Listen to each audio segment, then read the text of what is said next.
बिस्मिल्लाहिर्रहमानिर्रहीम। ESS 786 के नाजरीन अस्सलाम वालेकुम। नाजरीन, आज मैं बात करने जा रहा हूँ कि पाकिस्तान में जो सैलाब है इसकी सूरत हाल के बारे में और अपने जो हमारे सियासतदान हैं, जो लीडरान हैं, उनकी बेहिसी पे मैं सवाल करना चाहता हूँ। पाकिस्तान में जब भी कोई ज़लज़ला आता है या कोई भी कुदरती आफत आती है तो तब दो चीज़ें जो है वो वाज़े होकर दुनिया के सामने आती हैं। एक तो रियासत की नाअहली और दूसरी है बेपनाह गुर्बत। इस साल बारिशों और सैलाब से होने वाली तबाही ने 2010 में होने वाली तबाही के सारे रिकॉर्ड तोड़ दिए हैं। तो कुदरती आफात में जो कुदरती मुसीबतें आती हैं तो उससे दुनिया में हर जगह नुकसान होते हैं, लेकिन इसके बाद जिस तरह रियासत और हुकूमतों को अपना काम करना चाहिए वो पाकिस्तान में नहीं होता। अब यहाँ पे सवाल होता है कि क्यों नहीं होता। इसकी दो वजूहात हैं कि या तो वो करने के अहल नहीं होते या फिर वो करना नहीं चाहते। पाकिस्तान में कोई ऐसा अदारा नहीं बन सका जो कुदरती आफात से निपटने की कम से कम इतनी सलाहियत रखता हो कि जितने दूसरी दुनिया के मुल्क हैं।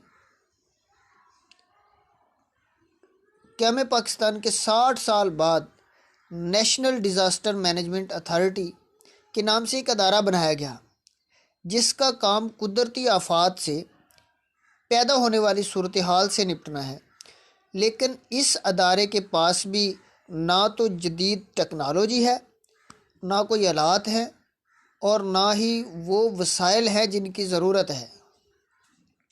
जो वसाइल इनको दिए जाते हैं उनके स्कैंडल सामने आ जाते हैं। अब अदारे को जदीद खतूत इस्तवार पर नहीं किया गया। अब ज़रूरत इस बात की है कि जब सारी दुनिया जिद्दत की ज़िंदगी गुजार रही है, जिद्दत के पीरियड में दाखिल हो चुकी है, तो वाई नॉट पाकिस्तान। तो फिर पाकिस्तान अब जिद्दत के दौर में क्यों नहीं जा रहा।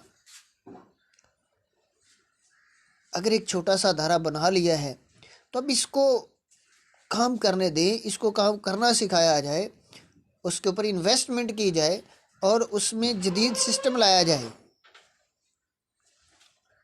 अगर वही बात रही कि वही झगड़े रहे और वही मामलात रहे, हुकूमतें जो हैं वो कुर्सी के चक्करों में लड़ रही हैं और हमारे लीडरान जो हैं वो बाहर सैरें कर रहे हैं, जाके वो बाहर के दौरे कर रहे हैं, और जबकि पाकिस्तान जो है वो 3 गुना इस वक्त पानी में डूबा हुआ है और वहाँ पे लाशें बिखरी पड़ी हैं और खाने के जो बचे हैं उनके लिए खाने को कुछ नहीं है, रहने के लिए कुछ नहीं है, पीने के लिए कुछ नहीं है, उनके पास कोई सहूलत नहीं है।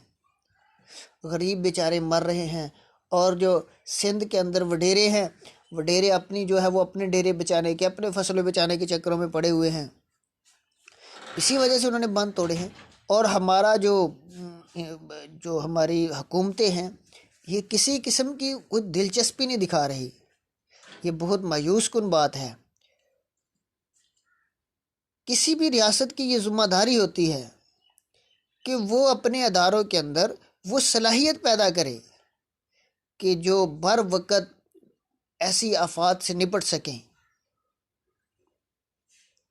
जिस तरह सिविलियन रियासती और हुकूमती अदारों में वो सलाहियत ही पैदा नहीं हो सकी कि वो लोगों की बर वक़्त मदद को पहुंच सकें। सिर्फ अफवाज पाकिस्तान लोगों की मदद को इस वक्त पहुंचती है जब हुकूमत इन्हें बुलाए। अफवाज में भी डिज़ास्टर मैनेजमेंट का बाकायदा कोई अदारा नहीं है। लोअर कोहिस्तान में जो दिल दहला देने वाला वाक़या रूनमा हुआ वो इस अमर का सबूत है कि हमारे रियासत में लोगों की फौरी मदद की अहलियत नहीं है। यहाँ पे कोई सियासतदान ज़रा सी मुसीबत में होता है उसके लिए सारे इंतज़ाम हो सकते हैं। फजूल किस्म के नाश्ते मंगवाने के लिए हमारी जो हुकूमतें हैं वो हेलीकॉप्टर का इस्तेमाल करती रही हैं, लेकिन जिस तरह वो लोअर कोहिस्तान में 5 भाई थे उन बेचारों को रेस्क्यू नहीं किया जा सका। 5 घंटे वो बेचारे सैलाबी रेले से लड़ते रहे हैं। मकामी लोग उनको निकालने की कोशिश करते रहे, लेकिन वह कामयाब ना हो सके। मेरे भाई, अब सोशल मीडिया का दौर है। इनकी फिर वीडियोस वायरल हुई, हकाम से इन्हें रेस्क्यू करने की दरख्वास्त की जाती रही। पेशावर या गिलगित से 1 घंटे में हेलीकॉप्टर पहुंच सकता था और इन 5 नौजवानों की ज़िंदगी अब बच सकती थी, लेकिन वो 3 घंटे बाद मौत का शिकार हो गए। इस तरह मुतासरीन की एक दर्दनाक कहानी सामने आ गई कि जिन तक कोई मदद न पहुंच सकी, और वो भूख, बीमारी, मौसम के रहमो करम पर हैं। पाकिस्तान में फ्लड कमीशन बना हुआ है जिसने चौथा फ्लड प्रोटेक्शन प्लान दिया है, लेकिन इसका भी कोई खातिर ख्वाह नतीजा नहीं निकला। तकरीबन हर 10 साल बाद बड़ा फ्लड आता है और हर बार पहले से ज़्यादा नुकसान होता है। फ्लड से ज़्यादा नुकसान पहाड़ी इलाकों या पहाड़ों के दामन में वाक़ मैदानी इलाकों में होता है। पहाड़ी नदी नालों के अपने मुकर्रर रास्ते हैं, उनके ओवरफ्लो से जो सैलाब आते हैं इनके भी मुकर्रर रास्ते हैं। दरिया में पानी ज़्यादा होने से सैलाब आते हैं, इन सैलाबों के भी रास्ते बने हुए हैं। आखिर क्या वजह है कि इन सैलाबों को इसी तरह कंट्रोल नहीं किया जा सका जिस तरह दुनिया के दीगर ममालिक ने किया? उसकी यही वजह है कि हम ऐसा क्यों नहीं कर सके। उनके लीडर जो थे वो अपने अपने रियासतों को, अपने अपने ममालिक को बेहतर करने का सोचते रहे, और हमारे जो लीडरान थे ये सिर्फ अपनी कुर्सी का सोचते रहे।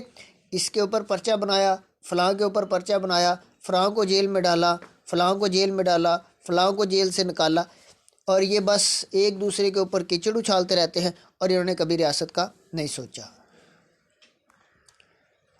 अब कम से कम सैलाब के रास्तों में आबादियाँ क्यों कायम होने देते हैं, और जो आबादियाँ वहाँ बनी हैं इन्हें दूसरे इलाकों में जगह दें, उनको मुंतकिल करें। पानी का रास्ता क्यों रोकना? पानी के रास्ते भी कभी रोके जाते हैं, और जो लोगों के घर सला बह जाते हैं, इन घरों की तमीर व मरम्मत से अरबों रुपए की खुर्द बुर्द होती है। हमारी कौम और हमारे लीडर इतने बेहिस हैं कि ये जलजला ज़दगान की मालियत को खा गए। मरीम नवाज़ साहबा, शहबाज शरीफ साहब, नवाज शरीफ साहब, इन्होंने इस मुल्क को कहीं का नहीं छोड़ा। और पीपल पार्टी की अब सूरत हाल देख लें, जिस तरह सिंध को लूटा है पीपल पार्टी ने, इसका भी हम अंदाज़ा नहीं लगाया जा सकता। इसलिए मेरे भाई, अब कौम को आगे आना होगा, अब कौम को सोचना होगा, अब ये गुंडागर्दी को ख़त्म करना होगा। अब ये गुंडागर्दी का जो सूरज है इसको डूबना होगा। ये उसी सूरत में है जब हम किसी कामयाब और अहल बंदे को आगे लेकर आते हैं। अब ये बड़ी आसानी से इन आफात को कुदरती आफात कह के टाल देते हैं, और मेरी कौम इतनी सीधी सादी कौम मान लेती है। मेरे भाई, ये कुदरती आफात नहीं है।